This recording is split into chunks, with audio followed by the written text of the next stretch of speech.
જો તમને લાગે છે કે ફેશન ડિઝાઇન એટલે માત્ર કપડાં સીવવા, તો આ વિડીયો તમારા માટે છે. હોલિવૂડના જાણીતા ડિરેક્ટર ક્રિસ્ટોફર નોલન જ્યારે ધ ઓડિસીમાં પ્રીમિયમમાં પહોંચ્યા ત્યારે લોકોનું ધ્યાન તેમની ફિલ્મ કરતાં તેમની અજરક ટાઈ પર ગયું હતું. અને આ ટાઈ 23 વર્ષના ભારતીય ડિઝાઇનર આહાન ટંડને ડિઝાઇન કરેલી હતી.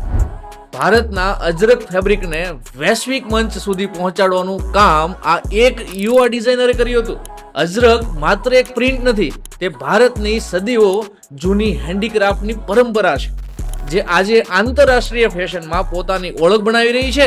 અને આજના સમયમાં ફેશન ડિઝાઇન એટલે માત્ર કપડાં બનાવવાનું નહીં, પણ ભારતીય હેરિટેજને ગ્લોબલ બ્રાન્ડમાં ફેરવવાની એક કળા છે. જો તમારું પણ આ સપનું હોય કે ફેશન ડિઝાઇનર, ટેક્સટાઇલ ડિઝાઇનર અથવા પોતાનો ફેશન બ્રાન્ડ શરૂ કરવાનો, તો યોગ્ય ફેશન ડિઝાઇન એજ્યુકેશન અને ઇન્ડસ્ટ્રી ટ્રેનિંગથી જ આજે શરૂઆત કરો. અને આજે શીખશો ને તો કાલે તમારી ડિઝાઇન પણ દુનિયામાં સૌથી મોટો સ્ટેજ પર પહોંચવા માટે રેડી છે.